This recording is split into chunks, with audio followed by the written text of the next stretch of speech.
Bienvenue dans le 6e module de la formation en ligne en 10 parties destinée aux bénéficiaires du Fonds d'affectation spéciale de l'ONU.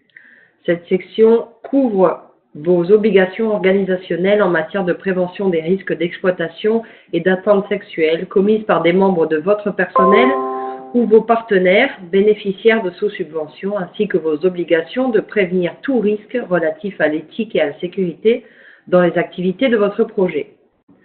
Certains sujets ont déjà été couverts par le module 1 dans les obligations vis-à-vis de l'accord de subvention et le module 3 dans la section sur la collecte de données. Mais la présente session offre davantage de détails et de conseils pratiques. Comme pour les autres modules, vous devrez répondre à une courte enquête après la session pour tester vos connaissances que vous aurez acquises et pour nous informer de votre éventuel besoin de soutien ou de conseils supplémentaires. Donc, quels sont les objectifs de cette session? Tout d'abord, il s'agit d'offrir un aperçu des attentes et des exigences organisationnelles qui sont liées à votre subvention obtenue de la part du Fonds d'affectation spéciale de l'ONU, s'agissant de la gestion des risques d'exploitation et d'atteinte sexuelle perpétrés par votre personnel et vos partenaires.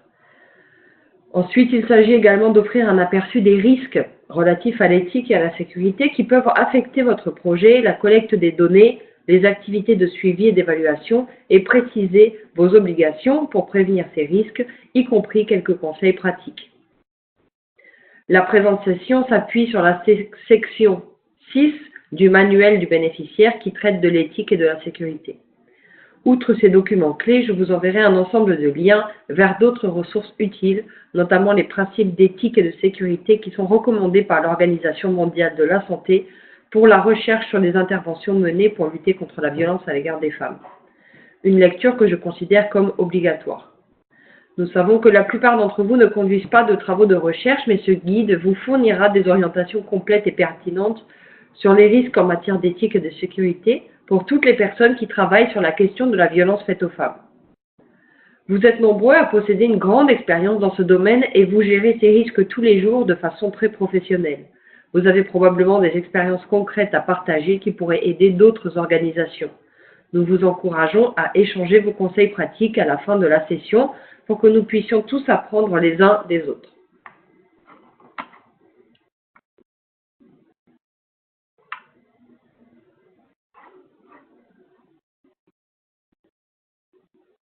Alors, intéressons-nous maintenant à quelques définitions. Qu'entendons-nous par exploitation et atteinte sexuelle? Pour les Nations Unies et dans le cadre de votre subvention, veuillez retenir les définitions suivantes. L'exploitation sexuelle se définit comme le fait de profiter ou de tenter de profiter d'un état de vulnérabilité, d'un rapport de force inégal ou de rapport de confiance à des fins sexuelles, y compris, mais non exclusivement, en vue d'en tirer un avantage pécuniaire, social ou politique. Les atteintes sexuelles se définissent comme toute intrusion physique à caractère sexuel commise par la force, sous la contrainte ou à la faveur d'un rapport inégal ou la menace d'une telle intrusion.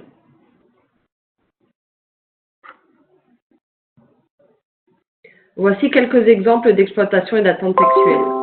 L'exploitation sexuelle couvre les situations suivantes. Les rapports sexuels monnayés. Ils désignent des rapports sexuels, y compris des faveurs sexuelles ou imposition de toute autre forme de comportement à caractère humiliant, dégradant ou servile, en échange d'une somme d'argent, d'un emploi de biens ou de services, y compris de l'assistance due aux bénéficiaires d'aide. L'incitation à des rapports sexuels monnayés, c'est le fait de demander des rapports sexuels monnayés. Les relations d'exploitation à caractère sexuel, il s'agit de relations qui constituent une forme d'exploitation sexuelle, autrement dit le fait de profiter ou de tenter de profiter d'un état de vulnérabilité, d'un rapport de force inégal ou de rapport de confiance à des fins sexuelles, y compris mais non exclusivement, en vue d'en tirer un avantage pécuniaire, social ou politique. Les atteintes sexuelles couvrent les cas suivants. Le viol, c'est-à-dire une pénétration même superficielle de toute partie du corps d'une personne non consentante par un organe sexuel et ou des parties génitales ou anales d'une personne non consentante par un objet ou une partie du corps. L'agression sexuelle. Il s'agit d'une activité sexuelle avec une personne non consentante. L'agression sexuelle est une violation de l'intégrité physique et de l'autonomie sexuelle qui recouvre une réalité plus large que le viol, notamment parce qu'elle peut être commise par d'autres moyens que la force ou la violence, et elle n'implique pas nécessairement une pénétration. L'activité sexuelle avec un mineur. Il s'agit d'une pénétration sexuelle d'une personne de moins de 18 ans. Le terme pénétration sexuelle englobe la pénétration du vagin, de l'anus ou de la bouche par le pénis ou toute autre partie du corps, ainsi que la pénétration du vagin ou de l'anus par un objet. La pénétration sexuelle d'un enfant est interdite, quel que soit l'âge local de la majorité ou du consentement, et est considérée comme une atteinte sexuelle. La méconnaissance de l'âge réel de l'enfant ne peut être invoquée comme moyen de défense. L'activité sexuelle avec un mineur. Il s'agit d'une activité sexuelle avec une personne de moins de 18 ans. Toute activité sexuelle avec un enfant est interdite, quel que soit l'âge local de la majorité ou du consentement. Elle est considérée comme une atteinte sexuelle. La méconnaissance de l'âge réel de l'enfant ne peut être invoquée comme moyen de défense. L'exploitation et les atteintes sexuelles constituent une violation de tous les principes que défend ONU Femmes et représentent des écarts de conduite très graves. Ces actes menacent la vie des populations que nous servons et que nous protégeons. Les Nations Unies appliquent une politique de tolérance zéro envers l'exploitation et les atteintes sexuelles. ONU Femmes attend de l'ensemble de son personnel qu'il se conforme aux normes de conduite les plus strictes et qu'il se conduise à tout moment de façon professionnelle et disciplinée. Cette exigence s'applique également au personnel de ces organisations partenaires. En fait, l'article 6 de l'accord de coopération que vous avez signé stipule clairement que tous les membres du personnel de l'organisation bénéficiaire doivent s'abstenir de tout comportement susceptible d'affecter négativement les Nations Unies et de toute activité incompatible avec les buts et objectifs des Nations Unies ou de la mission d'ONU Femmes.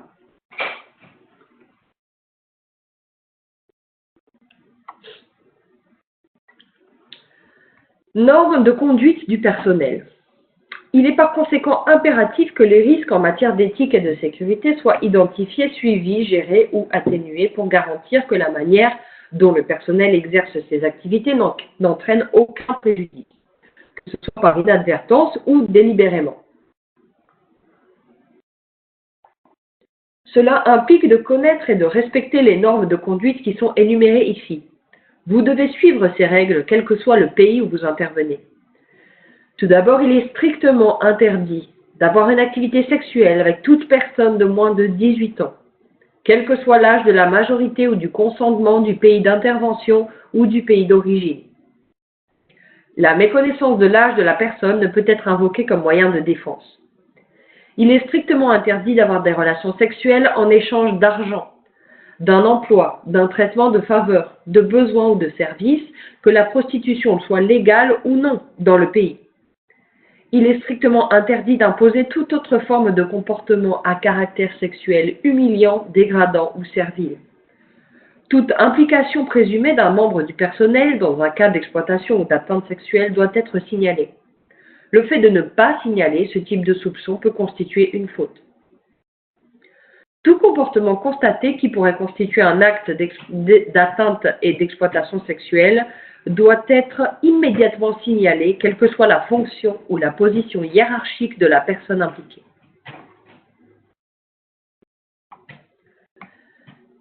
Alors, quelles sont vos obligations à vous en tant qu'organisation bénéficiaire? Le Fonds d'affectation spéciale de l'ONU exige de ses partenaires qu'ils fassent preuve d'un engagement actif envers les valeurs, les principes et les approches présentées ci-après. Les partenaires du Fonds d'exploitation spéciale de l'ONU doivent s'engager à prévenir l'exploitation, les atteintes sexuelles. Vous devez disposer de procédures internes de gestion des plaintes pour signaler des allégations d'exploitation et d'atteinte sexuelle. Vous devez disposer de mesures adéquates permettant d'enquêter sans délai sur ces allégations. Vous devez engager des poursuites disciplinaires contre les auteurs d'exploitation et d'abus sexuels. Le non-respect des normes ci-dessus entraînera une prise de sanctions pouvant inclure la rupture des liens avec les partenaires en infraction. Il relève de la responsabilité de l'organisation bénéficiaire de signaler à ONU Femmes toute allégation d'exploitation et d'abus sexuels dans le cadre de ses obligations de signalement dès lors que ces allégations surviennent dans le contexte de mise en œuvre du projet financé par le Fonds d'affectation spéciale de l'ONU. Le Fonds d'affectation spéciale de l'ONU ne s'associe pas aux organismes qui ne luttent pas contre les exploitations et atteintes sexuelles avec des mesures appropriées de prévention, d'enquête et de sanctions. De telles défaillances peuvent constituer un motif de résiliation du projet financé par le Fonds d'affectation spéciale de l'ONU. Veuillez noter par ailleurs que si vous ne disposez pas de procédure interne de gestion des plaintes permettant de signaler des allégations, ni de mesures écrites pour enquêter sur ces allégations, vous devez les mettre en place au cours de la première année de mise en œuvre de votre projet et les soumettre à votre gestionnaire de portefeuille. Cette diapositive présente les obligations du Fonds d'affectation spéciale de l'ONU lorsqu'il collabore avec des partenaires de mise en œuvre pour garantir des mécanismes de protection adéquats et des interventions appropriées en matière d'exploitation et d'atteinte sexuelle. Le Fonds d'affectation spéciale de l'ONU peut évaluer la capacité des partenaires à prévenir ou atténuer les risques d'exploitation et d'atteinte sexuelle. Il peut pour cela demander aux partenaires de décrire les mécanismes de signalement et de suivi qui ont été mis en place. Nous pouvons également confirmer que les références et les antécédents des membres du personnel du partenaire ont été vérifiés. Nous pouvons demander à voir la procédure de signalement du partenaire, donc de vous. Demander que tous les sous-partenaires disposent aussi de systèmes analogues. Confirmer par écrit que le partenaire est informé de la politique de tolérance zéro de l'ONU à l'égard de l'exploitation et des atteintes sexuelles. Demander aux partenaires de divulguer toutes les allégations passées et leur issue. Vérifier que le partenaire a suivi toute la formation proposée par les Nations Unies sur la prévention de l'exploitation et des atteintes sexuelles ou une formation équivalente.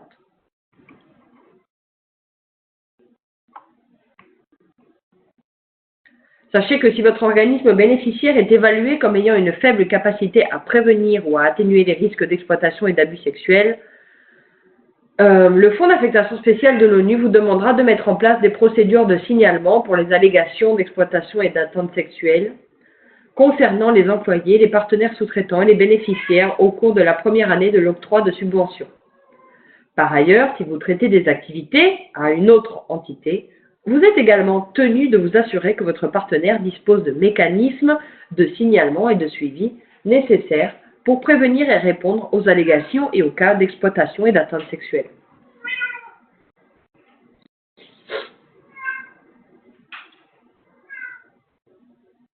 À la suite de ce module, il vous sera demandé, entre autres, de suivre une formation en ligne sur la prévention de l'exploitation et des atteintes sexuelles. Cette formation est disponible par le biais d'une plateforme ouverte gérée par l'UNICEF sur laquelle vous pouvez vous inscrire et l'inscription est gratuite. Bien que cette formation s'adresse prioritairement aux fonctionnaires des Nations Unies, elle s'étend à l'ensemble du personnel des Nations Unies et des partenaires de mise en œuvre. Et la plupart des informations nous concernent tous. Bien que cette formation s'adresse prioritairement aux fonctionnaires des Nations Unies, la formation se compose de 4 modules. Les normes de conduite des Nations Unies en matière d'exploitation et d'atteinte sexuelle, les obligations du personnel des Nations Unies, les conséquences du personnel de l'exploitation et des atteintes sexuelles, les responsabilités des chefs de bureau et des responsables de département. Ce module court vous concerne moins, mais vous devez le suivre pour passer l'évaluation. Une fois la formation terminée, vous devez réussir une courte évaluation en obtenant au moins 8 sur 10 et compléter un formulaire d'évaluation pour obtenir votre certificat. Vous devez ensuite nous soumettre votre certificat complété pour valider le présent module du Fonds d'affectation spécial des Nations Unies sur l'éthique et la sécurité.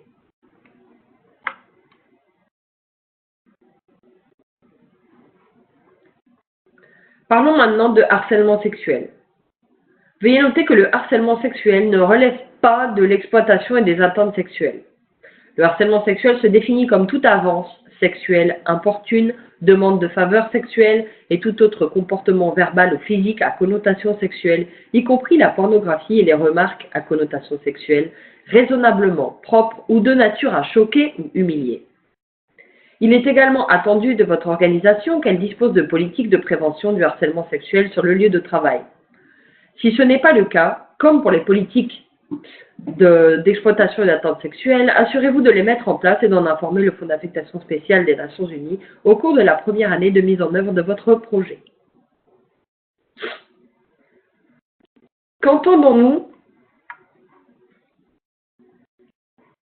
Qu'entendons-nous par risque en matière d'éthique et de sécurité dans les activités du projet? Le caractère sensible de la question de la violence à l'égard des femmes et des enfants implique que les problèmes de sécurité et de confidentialité sont encore plus importants que pour d'autres axes d'intervention du projet. Il n'est pas exagéré de dire que la sécurité physique et le bien-être psychologique du personnel et des participants au projet peuvent être menacés si les précautions adéquates ne sont pas prises. Par exemple, dans certaines communautés, le fait même de parler de questions de violence et de relations de genre peut être considéré comme tabou. Le personnel du projet peut se trouver lui-même exposé à des violences si ces questions sont abordées sans précaution. Des risques d'ordre éthique peuvent découler d'interventions spécifiques qui visent à étudier les problèmes de violence. En effet, si ces interventions nous permettent de recueillir des données essentielles sur des cas de violence à des fins de plaidoyer, elles peuvent aussi causer un nouveau traumatisme aux survivants de la violence en leur demandant de raconter leur expérience. Il nous est impossible d'éviter tous les risques, mais nous pouvons mettre en place des stratégies et des protocoles spécifiques pour réduire ces risques. Les risques en matière d'éthique et de sécurité peuvent survenir dans la planification du projet, la mise en œuvre ou même le suivi du projet, ainsi que pendant les activités d'évaluation. Donc voici quelques exemples de risques en matière d'éthique et de sécurité. Veuillez étudier ces scénarios et exemples présentés à différents stades du projet. Pendant la phase de planification ou conception du projet, si elle n'est pas menée avec prudence, l'identification des personnes qui vont participer au projet, dont certaines sont peut-être des survivantes de la violence, peut représenter un risque pour les femmes. Comment garantissez-vous la confidentialité durant cette phase? Dans certaines communautés, parler des problèmes de violence peut être un tabou. Comment allez-vous introduire le sujet sans risquer de déclencher des représailles ou des réactions violentes à l'encontre du personnel du projet? Pendant la phase de mise en œuvre du projet, les activités du projet peuvent inclure des discussions sur des sujets sensibles, comme les expériences personnelles de la violence. Comment allez-vous garantir le respect de la vie privée du personnel et des participantes pour permettre des discussions ouvertes? Les activités liées à des sujets sensibles, comme les expériences de la violence, peuvent entraîner un nouveau traumatisme chez les survivantes. Quel type de soutien allez-vous proposer aux personnes en ayant besoin? Pendant le suivi du projet et la collecte des données. Collecter des données sur l'incidence de la violence peut sembler pertinent pour des projets entrepris dans ce domaine. Mais votre organisation dispose-t-elle de l'expérience requise pour mener ce travail en toute sécurité et éviter les risques évoqués ci-dessus? La conduite d'enquête sur la violence exige une formation spécialisée. La divulgation involontaire d'informations personnelles concernant les participantes au projet peut représenter un risque pour ces personnes. Comment allez-vous assurer le suivi des participantes sans compromettre le principe de confidentialité? Comment allez-vous consigner et stocker les données? Pendant l'évaluation du projet, envisagez-vous de mener un essai contrôlé, randomisé, impliquant un suivi de l'absence des activités du projet dans une communauté de contrôle qui ne bénéficiera pas du programme? Si oui, comment allez-vous assumer les risques d'ordre éthique liés au fait de ne pas proposer de services, par exemple, à cette communauté? Donc voici des exemples de risques en matière de sécurité qui peuvent se poser à vous pendant toutes les phases du projet, de la planification à la mise en œuvre, en passant par la collecte de données et même pendant la phase d'évaluation. Parlons maintenant des principes à suivre en matière d'éthique et de sécurité. Voici une liste de 10 principes qui doivent être respectés dès lors que l'on aborde la question des risques en matière d'éthique et de sécurité.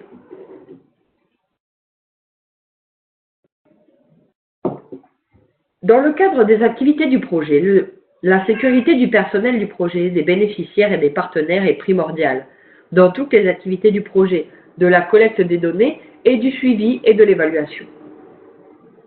Le souci de la sécurité doit guider toutes les décisions relatives au projet. Le respect. La violence envers les femmes constitue une violation de la confiance. Ne reproduisez pas ce type d'attitude dans votre travail ou pendant la collecte des données. Si vous devez obtenir le consentement éclairé de tous les participants au projet. Si vous travaillez avec des enfants, le consentement de leurs parents est obligatoire, ainsi que le consentement éclairé des enfants. Cette exigence s'applique même si vous travaillez dans des écoles. Assurez-vous de bien connaître les règles du pays à cet égard. Il est essentiel de protéger la confidentialité pour garantir la sécurité de tous ainsi que la qualité des données. Cela comprend la protection physique et numérique de toutes les données stockées par votre organisation. La conception des interventions du projet, la collecte des données, les activités de suivi et d'évaluation doivent inclure des actions visant à réduire toute souffrance éventuelle causée aux participants et aux bénéficiaires.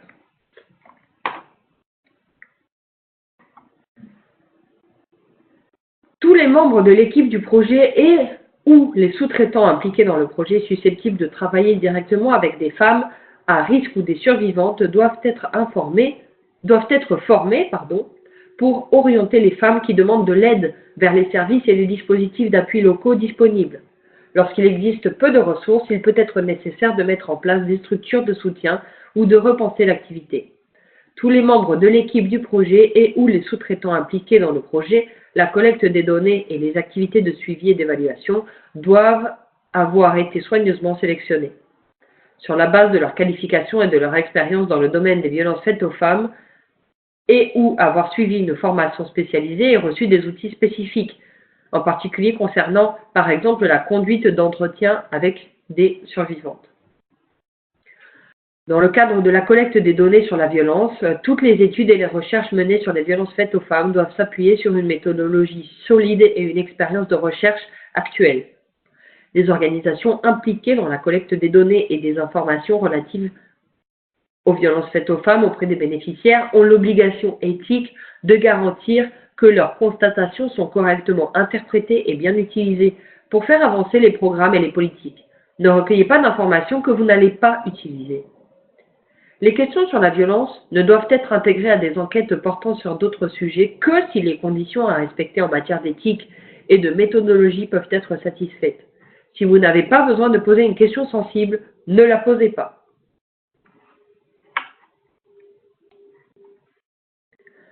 Je vais maintenant aborder certains de ces principes de façon un peu plus détaillée. La sécurité physique du personnel du projet, des bénéficiaires, des participants au projet, des partenaires, face au risque de représailles violentes de la part d'un ou de plusieurs auteurs de violences est de première importance. Par exemple, si vous avez l'intention d'interroger des membres d'une communauté sur la violence domestique ou de mettre en œuvre des activités pour prévenir la violence et que cela se sait au sein du ménage ou dans l'ensemble de la communauté, un auteur de violence peut l'apprendre et prendre des mesures de représailles. Pour les femmes victimes de violences, le simple fait de participer à une enquête peut déclencher un nouvel accès de violence ou représenter un risque pour les répondantes, les enquêteurs et ou même l'équipe du projet. Il faut donc impérativement prendre en compte les points suivants lorsque vous planifiez des activités axées sur des sujets sensibles. Déployer le projet ou mener une activité de suivi et d'évaluation sur un site ou auprès d'une communauté comporte-t-il un risque? S'agit-il d'un sujet sensible et susceptible de provoquer des représailles? Comment allez-vous concevoir le projet ou les activités de suivi et d'évaluation pour prévenir ce risque? Le fait d'identifier ou d'inviter des participants à votre projet ou à vos activités de suivi et d'évaluation peut-il provoquer involontairement un risque? Par exemple, si vous prévoyez de travailler avec des survivantes de la violence, comment comptez-vous identifier ces bénéficiaires tout en garantissant la confidentialité de vos échanges? Voici quelques trucs et astuces. Certaines organisations conçoivent volontairement les activités du projet de façon à les présenter différemment, de manière moins sensible. Par exemple, une enquête sur la violence domestique pourrait être intitulée « Études sur la santé des femmes et leur expérience de la vie » ou « Expérience de vie ». Les activités visant à prévenir la violence pourront être intégrées dans des activités sur le droit et la santé des femmes pour encourager une participation moins exposée. Cela dit, les femmes en tant que sujets et bénéficiaires du projet et des activités de suivi et d'évaluation doivent donner leur consentement en pleine connaissance de cause. Les participants doivent par conséquent être pleinement informés de la nature de ces activités. Pendant la procédure initiale de consentement à participer à une activité, le caractère sensible du sujet devra donc être abordé. De même, si vous envisagez d'interroger des participants sur la violence dans le cadre de vos activités de suivi et d'évaluation, l'équipe d'enquête devra introduire avec précaution cette partie sur la violence en prévenant la personne interrogée de la nature de ces questions et en lui donnant la possibilité de ne pas y répondre ou de mettre fin à l'entretien. Réfléchissez à l'endroit où vous allez mener votre projet et vos activités de suivi et d'évaluation. Assurez-vous de garantir la confidentialité nécessaire. Si vous prévoyez de conduire des sessions de sensibilisation des femmes à la violence, pensez à organiser ces rencontres dans un endroit privé où les autres membres de la communauté ne peuvent pas entendre la teneur des débats. Si vous envisagez de mener des entretiens avec des bénéficiaires, il est indispensable que ces entretiens se déroulent en privé. Les participants doivent se tenir libres de pouvoir reporter ou déplacer physiquement l'entretien au moment ou dans le lieu qui leur semble le plus sûr et le plus adapté. La planification logistique des activités de votre projet doit tenir compte de la sécurité des participantes. Cela signifie que le budget de l'étude doit intégrer des frais probables liés au report de certaines activités en cas de risque. Le budget doit également inclure l'identification préalable de lieux supplémentaires, par exemple un centre de santé local, susceptible d'accueillir vos activités si les femmes le souhaitent. La planification logistique et la budgétisation doivent aussi tenir compte des besoins relatifs à la sécurité de l'équipe du projet et des sous-traitants embauchés pour mener ces activités. Pour des raisons de sécurité, il peut être demandé au personnel de voyager à deux, d'avoir un téléphone portable ou d'utiliser des moyens de transport ou des chauffeurs désignés. Dans certains cas, une escorte de confiance pourra accompagner les équipes dans des quartiers connus comme étant dangereux pour des femmes seules. Ce dispositif sera notamment proposé si des entretiens doivent être menés en soirée. Il est essentiel de préserver la confidentialité pour garantir la sécurité des femmes et la qualité des données. Les informations fournies par les participantes au projet ou par les répondantes pendant la collecte des données peuvent être extrêmement personnelles. Les dynamiques des relations violentes sont telles que le fait de révéler des détails sur cette violence à une personne extérieure à la famille peut à son tour générer d'autres accès de violence. Pour ces raisons, la confidentialité des informations collectées pendant une enquête ou au cours d'entretiens approfondis avec des survivantes de la violence est fondamentale. Plusieurs mécanismes peuvent être utilisés pour protéger la confidentialité des informations collectées, notamment tout membre du personnel chargé du projet ou des activités de suivi et d'évaluation doit recevoir des instructions strictes quant à l'importance de préserver la confidentialité des échanges.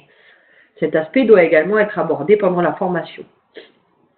Aucun nom ne doit jamais être écrit dans les documents ou les questionnaires du projet. Il s'agit d'informations sensibles, sans le consentement des personnes.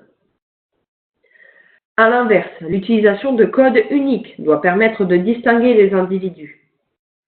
Lorsque des identifiants sont requis pour relier un questionnaire ou un dossier à un ménage ou une répondante, ils doivent être conservés séparément et détruits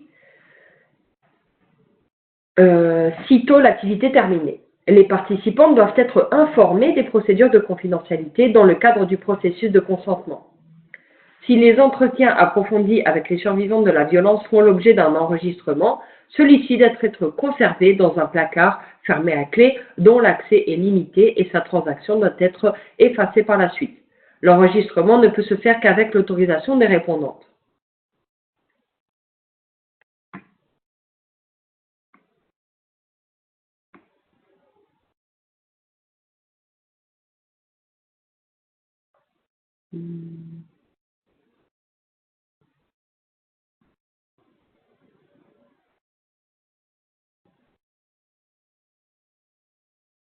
Bien que, là encore, aucun dossier comportant le nom des femmes interrogées ne doit être conservé. Les femmes doivent savoir qui aura accès aux enregistrements et combien de temps ils seront conservés.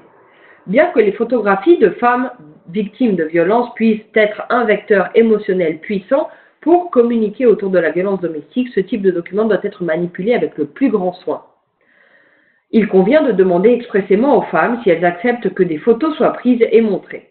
Leur autorisation à cet égard doit faire partie du processus de consentement éclairé. Elles doivent savoir où et comment ces photographies vont être montrées ou diffusées.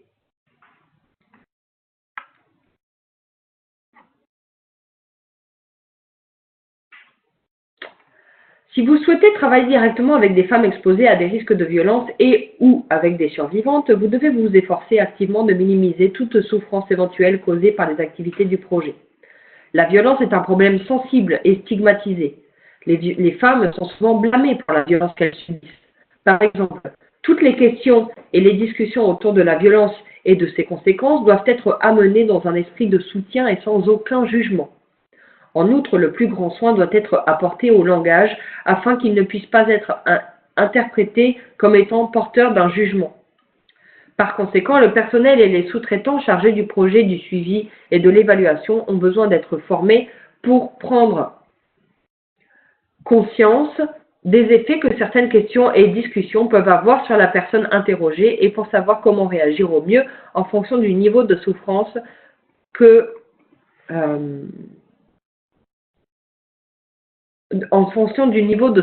chaque femme. Certaines femmes deviennent très émotives pendant les activités du projet, mais souhaitent quand même poursuivre après une pause, leur permettant de se ressaisir. La formation du personnel doit inclure des pratiques permettant de mettre fin à une activité de projet ou à un entretien si les questions ou la dite activité affectent la personne de manière trop négative. Tous les entretiens et les activités de projet doivent se terminer de façon positive, confortant chaque femme dans ses stratégies d'adaptation et rappelant que les informations partagées sont importantes et qu'elles serviront à aider d'autres femmes. De même, le personnel et les sous-traitants du projet et du suivi et de l'évaluation doivent affirmer que personne ne mérite d'être victime de violence. Ils sont par ailleurs tenus d'informer les répondantes de leurs droits en vertu de la loi. Le personnel du projet et du suivi et de l'évaluation doit être formé pour orienter les femmes qui demandent de l'aide vers les services et les dispositifs d'appui locaux disponibles lorsqu'il existe peu de ressources. Il peut être nécessaire de mettre en place des structures de soutien à court terme aux fins de l'étude. Il est important que le personnel chargé du projet et du suivi et de l'évaluation anticipe et se prépare à répondre de façon appropriée aux femmes qui auraient besoin d'une aide supplémentaire pendant ou après une activité du projet ou un entretien. Si vous travaillez directement auprès de survivantes et de femmes exposées à la violence, vous devez identifier les fournisseurs potentiels de services de soutien dans la communauté qui peuvent inclure les ressources éducatives et les services sociaux, juridiques et de santé existants dans la communauté ou des appuis moins formels, notamment les représentants de la communauté, les chefs religieux, les guérisseurs traditionnels et les organisations de femmes.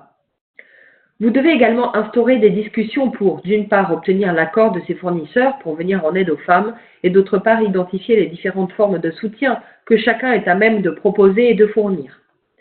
Il convient alors de dresser une liste des ressources disponibles et de la transmettre à toutes les répondantes, qu'elles aient confié avoir subi des violences ou pas. La liste de ces ressources devra être suffisamment courte pour pouvoir être dissimulée ou bien inclure toute une gamme d'autres services pour ne pas alerter un auteur de violence potentiel quant à la nature des informations fournies. Lorsqu'il existe peu de ressources, il peut être nécessaire de demander à un conseiller formé ou à un défenseur des droits des femmes d'accompagner les équipes chargées de mener les activités du projet ou les entretiens pour proposer un soutien au cas par cas. Excusez-moi.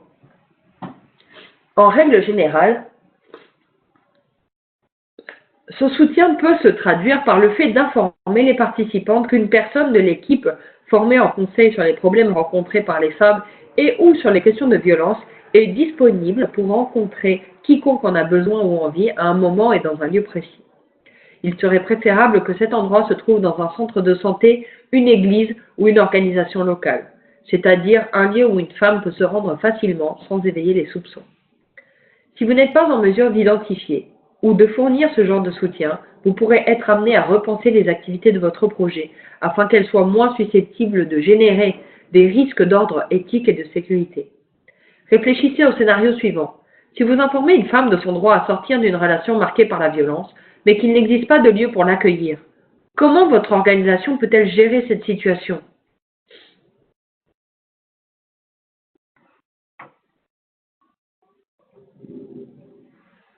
Tous les membres de l'équipe du projet et les sous-traitants impliqués dans le projet, la collecte des données, les activités de suivi et d'évaluation doivent avoir été soigneusement sélectionnés sur la base de leurs qualifications et de leur expérience dans le domaine des violences faites aux femmes, et avoir suivi une formation spécialisée et reçu des outils spécifiques, concernant par exemple la conduite d'entretien avec des survivantes. Tout membre du personnel chargé du projet et de suivi de l'évaluation susceptible d'être impliqué dans des activités sensibles du projet qui pourraient être entraînées qui pourraient entraîner des discussions ou des questions sur la violence envers les femmes auraient besoin de suivre une formation spécialisée et de recevoir un soutien spécifique.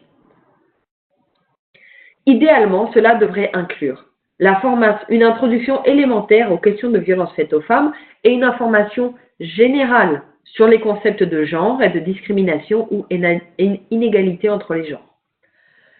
La formation doit offrir aux membres du personnel chargés du projet et du suivi et de l'évaluation un mécanisme leur permettant de confronter et de surmonter leurs propres préjugés, craintes et stéréotypes à l'égard des femmes victimes de la violence.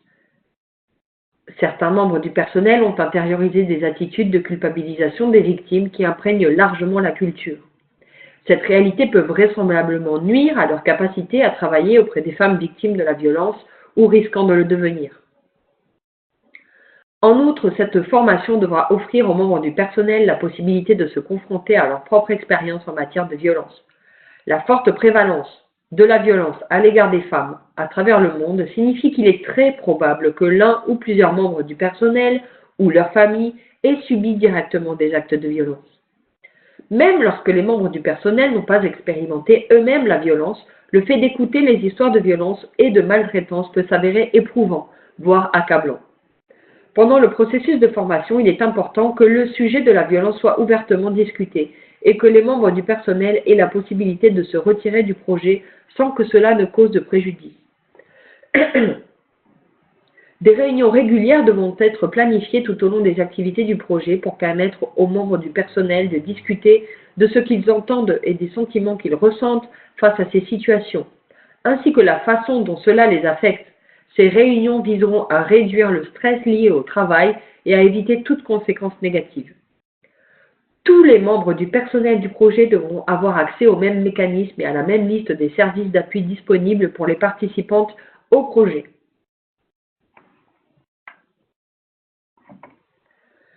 Autre considération d'ordre éthique et de sécurité à prendre en compte dans le cadre de la collecte des données sur la violence. Les études sur l'incidence ou la prévalence de la violence doivent s'appuyer sur une méthodologie solide et sur une expérience de recherche actuelle. Si vous ne savez pas comment faire, ne faites pas d'études. Vous pourriez penser que le fait de poser des questions sur l'incidence et la prévalence de la violence est nécessaire pour éclairer votre projet, notamment en phase préliminaire.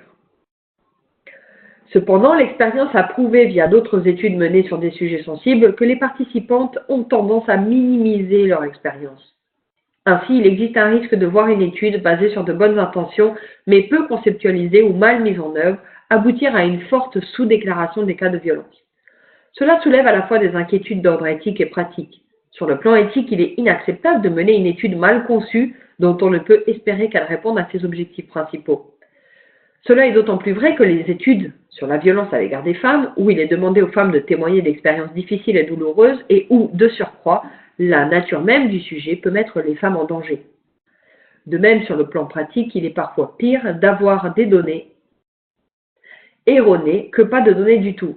En effet, une estimation de faible prévalence peut être utilisée pour remettre en question l'importance de la violence en tant que sujet légitime de préoccupation. Par conséquent, il est important que toutes les études comportant des questions sur la violence s'appuient sur une méthodologie solide et sur les recherches en cours pour minimiser le phénomène de sous-déclaration. La mesure dans laquelle les femmes évoqueront leur expérience de la violence sera également influencée par le sexe, les compétences, l'attitude et la formation de la personne qui les interroge. La plupart des actes de violence perpétrés à l'encontre des femmes sont commis par des hommes. Et à ce jour, l'expérience nous montre que les répondantes préfèrent parler de la violence avec d'autres femmes. Nous avons aussi constaté que les femmes adultes préfèrent ne pas parler de violence avec des personnes qu'elles estiment peu à même de comprendre leur expérience ou de faire preuve de bienveillance à leur égard.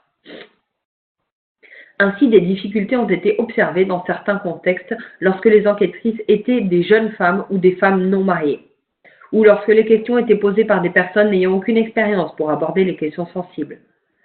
Cela met en lumière l'importance de garantir que les entretiens sont menés par des femmes parfaitement formées et soigneusement sélectionnées. Cela souligne par ailleurs la nécessité de mener des essais préalables et de tester rigoureusement les outils de recherche, ainsi que l'importance d'assurer un suivi de qualité de la mise en œuvre d'une étude. Les questions sur la violence ne doivent être intégrées à des enquêtes portant sur d'autres sujets que si les conditions à respecter en matière d'éthique et de méthodologie peuvent être satisfaites. Les chercheurs s'intéressent de plus en plus à l'intégration des questions sur la violence à l'égard des femmes dans des études conçues prioritairement pour d'autres sujets. En principe, cette approche peut s'avérer utile pour obtenir des données de base sur la violence lorsqu'il n'est pas possible de mener une étude approfondie et dédiée exclusivement à cette question. Elle peut également permettre de fournir un aperçu des liens existants entre la violence et d'autres enjeux de santé et de développement. Toutefois, l'expérience montre que ce type de stratégie comporte souvent des inconvénients. En effet, la difficulté de garantir la qualité des données et la sécurité des répondants dans ces circonstances est souvent plus grande que dans les études axées sur la violence. Sachant que le degré de divulgation de la violence est affecté par une grande diversité de facteurs, y compris la durée de l'entretien, le type et le nombre de questions et le rapport instauré entre la personne chargée de l'enquête et la répondante, le fait de glisser quelques questions sur la violence entre des questions plus longues, sur des sujets totalement différents, a tendance à diminuer la volonté des femmes à s'exprimer et par conséquent à affecter négativement le taux de prévalence. En outre, bien que des mesures telles que la formation spécialisée des personnes qui mènent les entretiens, la garantie de la confidentialité et l'instauration d'un soutien pour le suivi des équipes d'enquête et des répondantes soient primordiales dans toute enquête sur la violence à l'égard des femmes, il est souvent bien plus difficile de s'assurer que ces directives sont suivies lorsque la violence ne représente qu'une petite partie des objectifs de la recherche. En raison de ces inconvénients, l'intégration de questions sur la violence dans des études plus larges n'a de sens que si l'équipe de recherche principale est disposée à traiter les questions éthiques et méthodologiques de base et si elle est en mesure de le faire. Si ceci n'est pas faisable, il est préférable d'éviter de demander directement aux femmes de témoigner de leur propre expérience de la violence. Dans ces cas-là, il est généralement plus approprié de poser des questions moins personnelles sur l'attitude à l'égard de la violence et ou sur les connaissances qu'auraient les répondantes d'expériences vécues par d'autres en matière de violence, plutôt que de sonder directement la vie des femmes. Plus les femmes sont interrogées de façon approfondie sur leur propre expérience de la violence, et plus il est indispensable de garantir la confidentialité des discussions et de proposer un dispositif de soutien.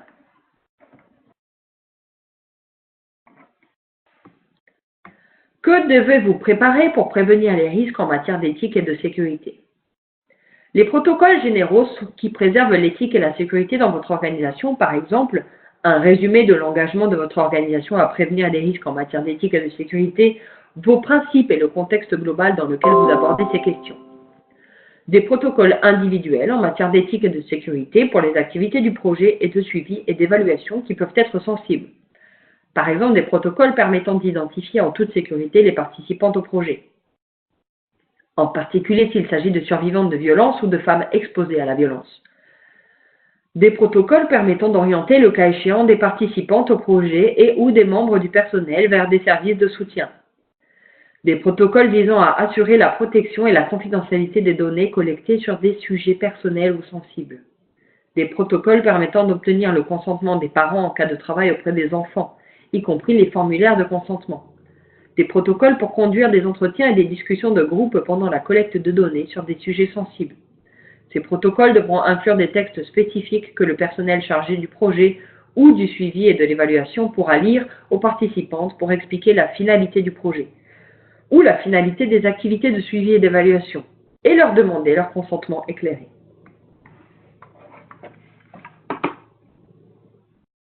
Donc, vous pouvez voir sur cette diapositive des exemples de protocoles d'éthique et de sécurité. Donc, pour résumer, quelles sont les exigences en matière de planification? Vous devez avoir un cadre final de résultats et de ressources finalisées dans les 3 mois, comprenant une chaîne de résultats logiques, des indicateurs mesurables par rapport à chaque énoncé de but, résultats intermédiaires et immédiats. Dans les 3 mois également, nous nous attendons à ce que vous ayez finalisé vos méthodes et outils de collecte de données qui vont être appliqués lors de la collecte de données de base et le suivi continu de votre projet. Également, vous devez mettre en place vos protocoles d'éthique et de sécurité documentés qui vont être appliqués lors de la collecte de données, le suivi et dans le cadre des activités à risque du projet, telles que le travail avec des enfants ou alors le travail avec des victimes de violences. Merci beaucoup pour votre attention. Rappelez-vous de faire le test.